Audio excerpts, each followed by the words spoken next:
우리 하나님의 말씀 같이 봅니다. 하나님의 말씀은 마태복음 12장 30절에서 37절 말씀입니다.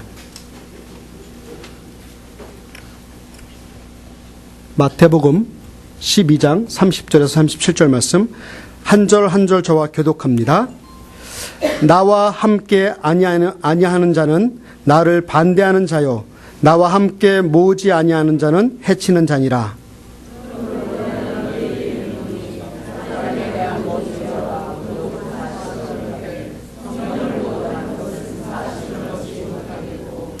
또 누구든지 말로 인자를 거역하면 사하심을 얻되 누구든지 말로 성령을 거역하면 이 세상과 오는 세상에도 사하심을 얻지 못하리라.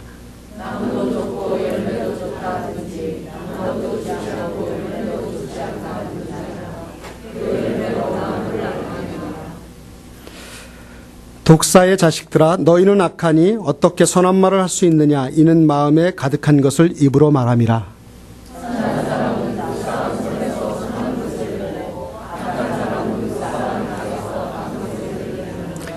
내가 너희에게 이르노니 사람이 무슨 무익한 말을 하든지 심판날에 이에 대하여 신문을 받으리니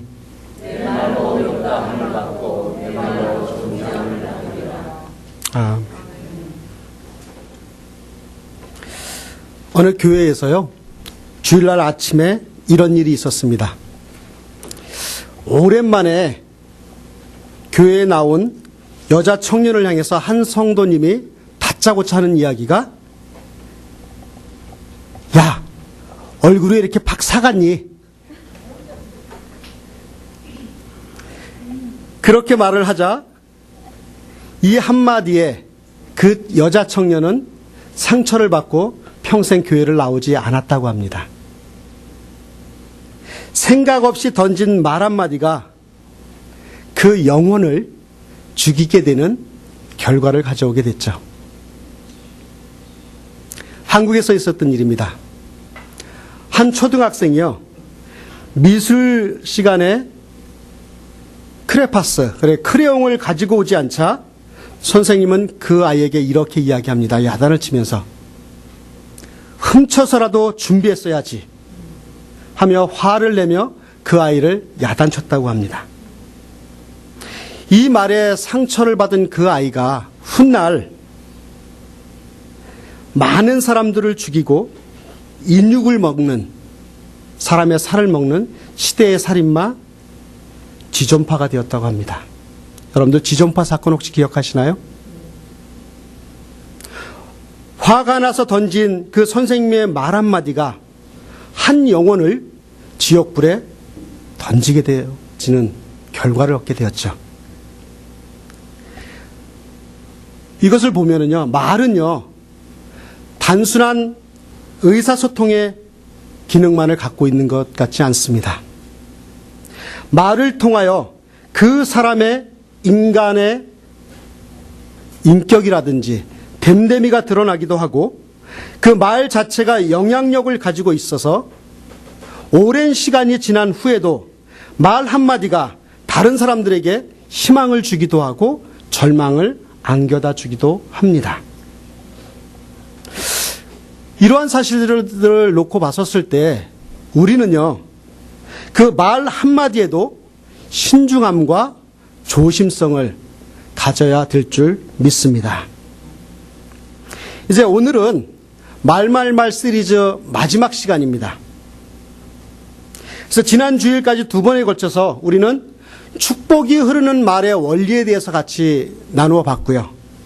또 인생을 변화시키는 한마디의 말에 대해서 우리는 같이 함께 은혜를 나누었습니다.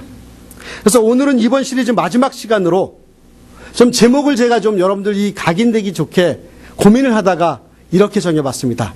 쉿! 조심, 조심, 말 조심.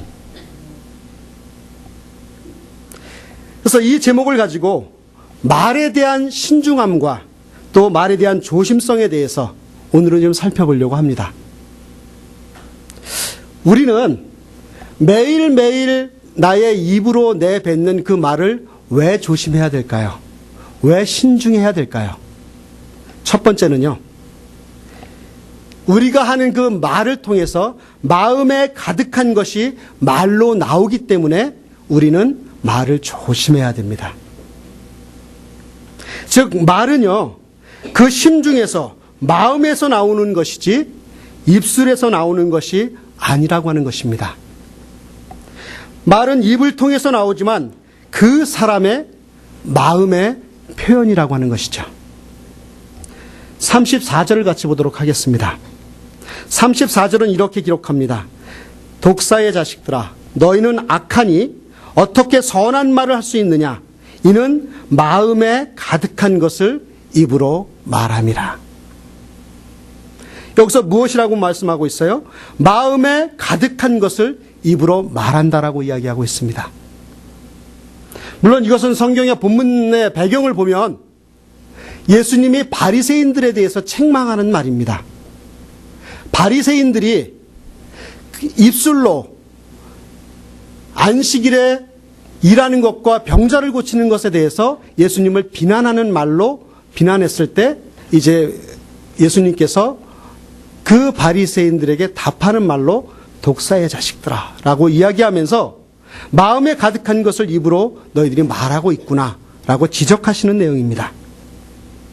여기에서 이 말이라고 하는 헬라어 로고이라고 하는 이 단어는요, 단순히 귀에 들려지는 음성이 아니라, 단순히 들려지는, 나 귀에 들려지는 소리가 아니라 그 말에는 의미와 뜻이 담겨 있는 말이라고 하는 의미가 있습니다.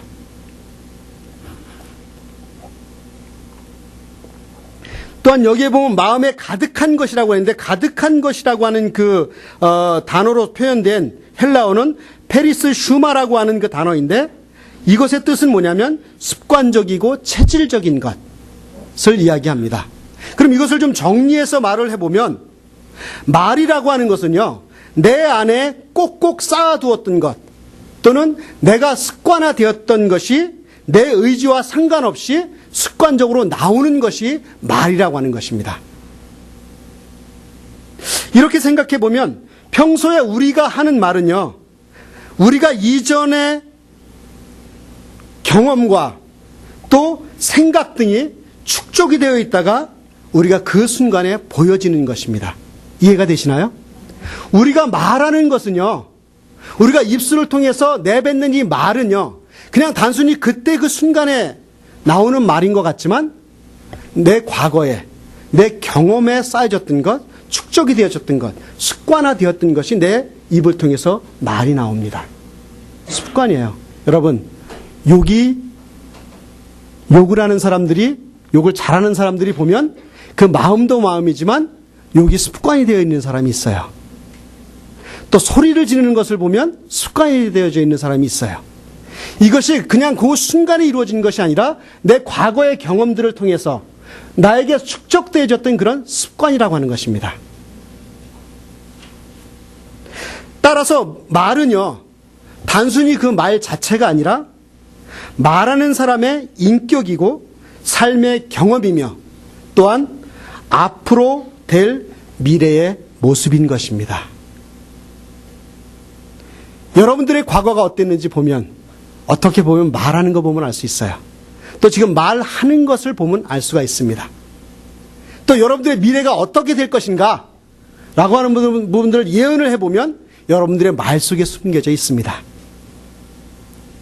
그런데 오늘 본문은 더 나아가서 말은 이 사람이 선한 사람인가 악한 사람인가를 알 수 있는 그 잣대가 이 말이라고 말씀해 주고 있습니다. 35절을 같이 보도록 하겠습니다. 선한 사람은 그 쌓은 선에서 선한 것을 내고 악한 사람은 그 쌓은 악에서 악한 것을 내느니라 라고 말씀해 주고 있습니다. 그러면 우리가 생각했을 때 선한 사람은 누구이고 악한 사람은 누구인가요? 성경은 사람은 태어날 때부터 아무리 작은 아이라 할지라도 다 죄인이라고 했습니다. 아까 제가 주차장에서 이렇게 성도님들을 이렇게 맞이하면서 우리 지유를 또 봤어요. 그 어린아이, 그 예쁜 아이가 성경은 처음부터 죄인이라고 이야기하고 있습니다. 성경은 사람이 태어날 때부터 아무리 어린아이라 할지라도 모든 사람은 죄인이라고 로마서 3장 23절에 기록하고 있습니다. 그래서 의인은 없나니 하나도 없고 또한 죄로 인해 하나님의 영광에 이르지 못한다라고 성경은 분명하게 이야기하고 있습니다. 그러나 예수님을 믿음으로 말미암아 죄인이 의인이 되고 악한 사람이 선한 사람이 된다라고 또한 성경은 이야기하고 있습니다.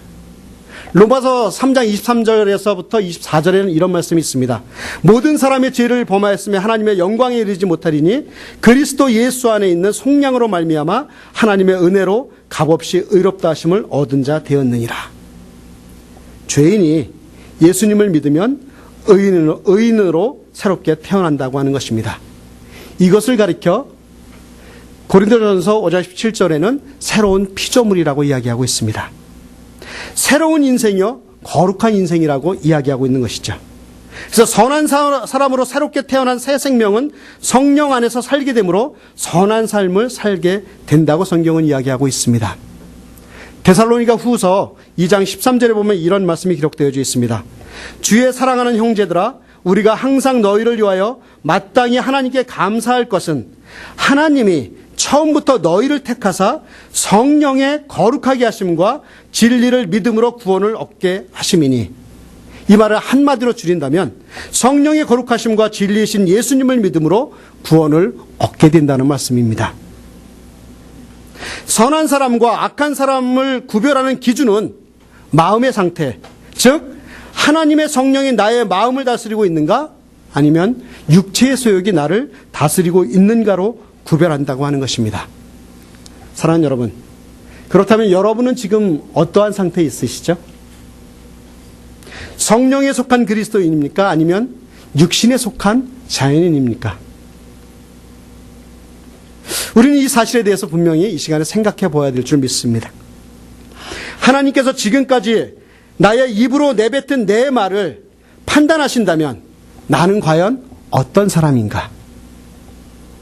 36절을 같이 보도록 하겠습니다. 함께 같이 읽어볼까요? 시작. 내가 너희에게 이르노니 사람이 무슨 무익한 말을 하든지 심판날에 이에 대하여 신문을 받으리니. 여기에서 무익한 말이라고 하는 헬라어 아르곤이라고 하는 단어를 사용하는데요. 이 말의 뜻은 뭐냐면 쓸데없는 말, 또 부주의한 말, 무의미한 말, 또 무가치한 말의 의미를 갖고 있습니다. 그런데 이 말씀에 대해서 존 메가도 목사님은 이렇게 해석합니다. 여기서 무익한 말이란 무엇이냐? 비생산적이고 열매를 맺지 못하는 황무지와 같은 무책임하고 적절치 않은 말을 무익한 말이라고 이야기하고 있습니다. 이것을 정리해보면 이렇습니다. 우리가 사용하는 말이 다른 사람들에게 힘과 용기를 줄 뿐만이 아니라 잠자고 있는 능력을 일깨우는 데 있어서 사용할 수 있는 반면에 사람의 마음을 황폐하게 만들고요, 또 낙심하게 만들고 새로운 소망과 희망을 꺾어버리는 그 언어로 사용될 수 있다고 하는 것입니다. 그렇다면 여러분들이 일상적으로 지금 현재 사용하고 있는 그 말이 무익한 말이십니까? 유익한 말이십니까? 사람을 세우는 데 사용하고 있습니까? 사람들을 낭만케 하는 데 사용하고 있는지 여러분 스스로에게 질문해 보시길 바랍니다. 야고보서 3장 9절에서 10절은 이렇게 이야기하고 있습니다. 이것으로, 여기서 이것이라고 하는 것이 혀를 의미합니다. 이것으로 주 아버지를 찬송하고 또 이것으로 하나님의 형상대로 지음을 받은 사람을 저주하나니 한 입으로 찬송과 저주가 나오는도다. 내 형제들아, 이것이 마땅치 아니하니라. 여기서 무엇이라고 해요? 사도 야고보는 한 입에서 찬송과 저주가 나오지 않느냐, 이것이 마땅치 않다고 하는 얘기입니다. 사랑하는 여러분, 이 말말말 시리즈를 제가 진행을 하면서 또 여러분들과 함께 도전을 받고 은혜를 받으면서 제가 여전히 제 마음속에 부담으로 남아있는 것은 과연 내가 평상시에 사용하고 있는 그 말이 나의 생각을 이야기하고 나의 지나온 과거의 삶들이 묻어나 있고 또 앞으로 되어질 그 미래의 삶의 거울이라면 과연 나는 어떻게 살아가야 될까? 이것이 저에게 계속 던져지는 그러한 질문입니다. 그냥 우리가 이 시리즈를 한 번으로 끝나서 그런 게 있었어 라고 끝나는 것보다는 좀 우리가 조금 더 하나님의 성령의 생각에 맞도록 우리의 입술을 그렇게 사용해야 되지 않을까 싶습니다. 저에게 그런 부담이 있는 거예요. 설교자로서. 나부터가. 설교하는 나 자신 스스로가 이 말씀에 대해서 순종하고 또 그 말씀대로 살아가는 그런 모습을 몸부림쳐야 되는데 결코 쉽지가 않더라고요. 21일 동안 이것을 하는 거가 정말 쉽지가 않더라고요. 17일까지 해봤습니다. 18일째 제가 바꾸게 됐어요. 너무 애석해요. 참 쉽지 않습니다. 사랑하는 여러분, 우리의 대부분의 삶의 실수는 말에서 나옵니다. 그 말은 내 마음에 있는 것을 쏟아내고 또 내가 살아가는 모습들을 또 내 인격을 앞으로 살아갈 모습을 쏟아내는 것이라면 과연 우리는 어떻게 살겠습니까? 조금 더 도전했으면 좋겠어요. 그래서 우리의 말 속에 참으로 하나님의 아름다운 말들이 매일매일 열매 맺어갈 수 있었으면 좋겠습니다.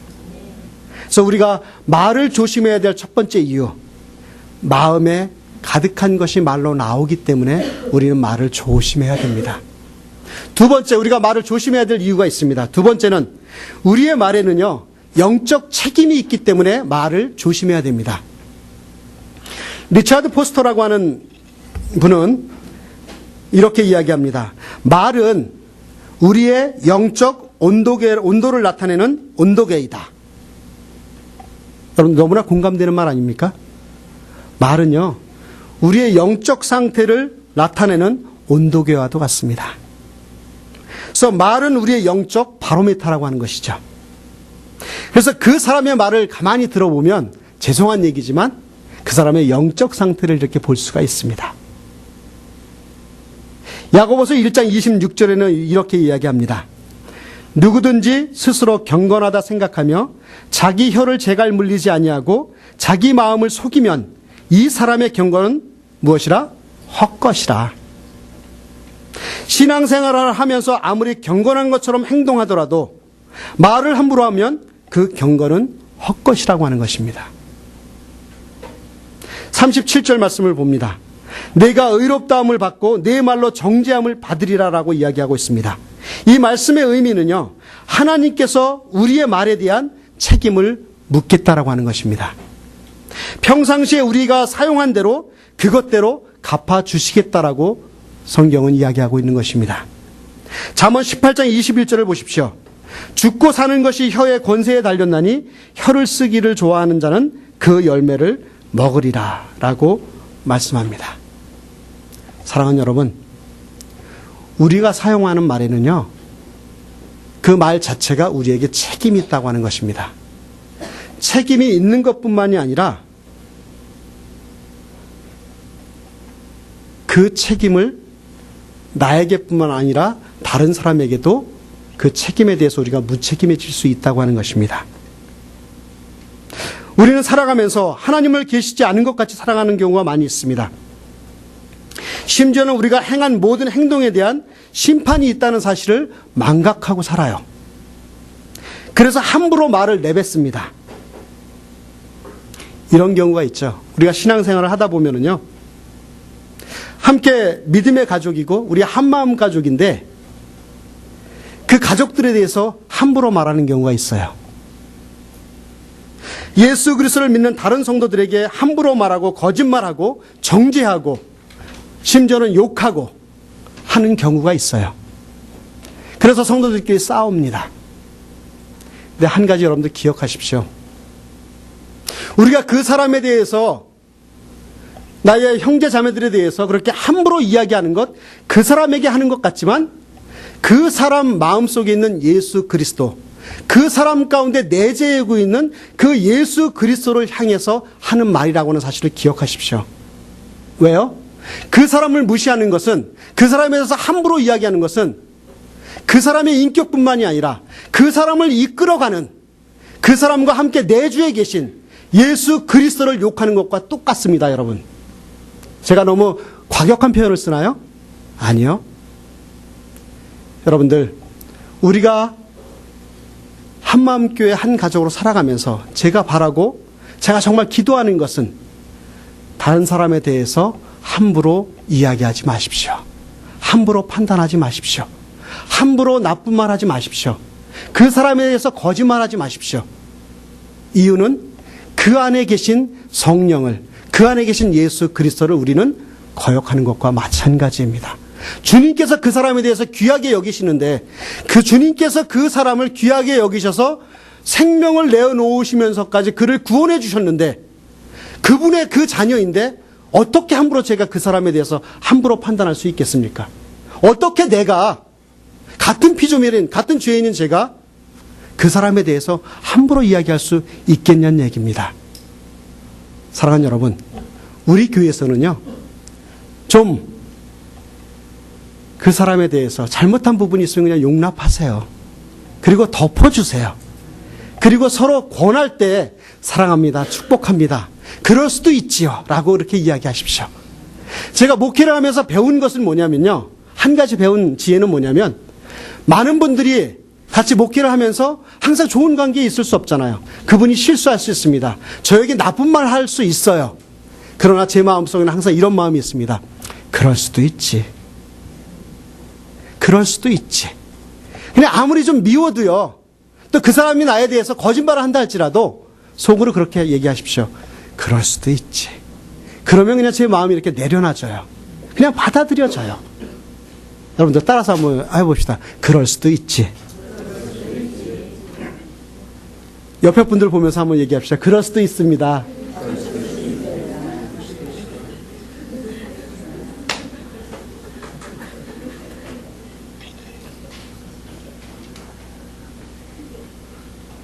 다시 한번 정리합니다. 우리 성도 간에 서로 험담을 하거나 또 함부로 할 때에는 결코 그 사람에 대해서 하는 것이 절대 아닙니다. 바로 예수님의 자녀인 그 성도를 무시하는 것은 바로 그 사람 안에 계신 예수 그리스도를 무시하는 것이라고 생각하시고, 여러분들 말 조심하십시오. 우리 그리스도인이 결코 하지 말아야 할 말이 있습니다. 거짓말하지 말아야 됩니다. 희롱하는 말을 하지 말아야 합니다. 비방하는 말을 하지 말아야 합니다.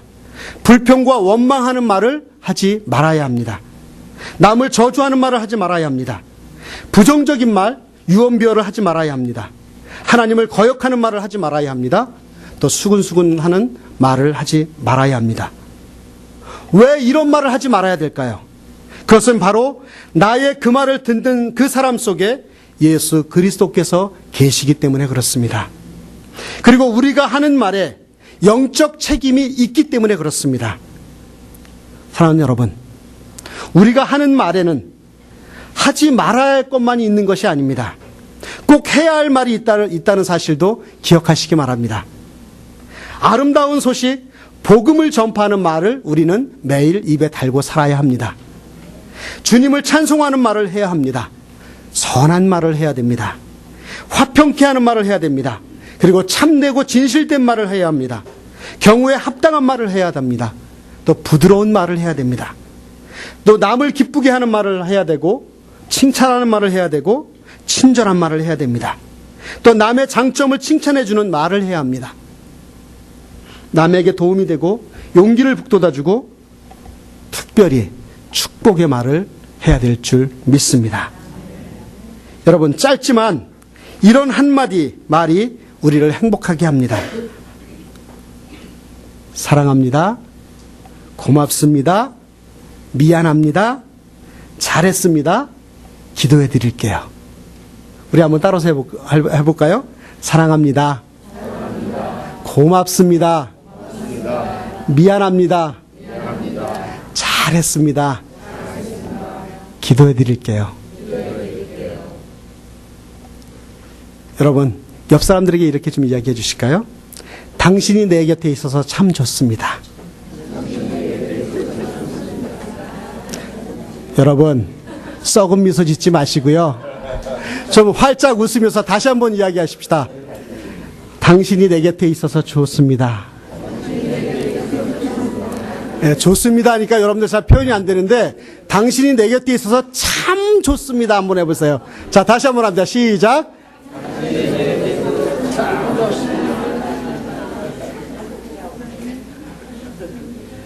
우리 한국 사람들이 쓰는 말 중에 이런 말 많죠. 죽겠다는 말 많이 씁니다. 아이고 죽겠다.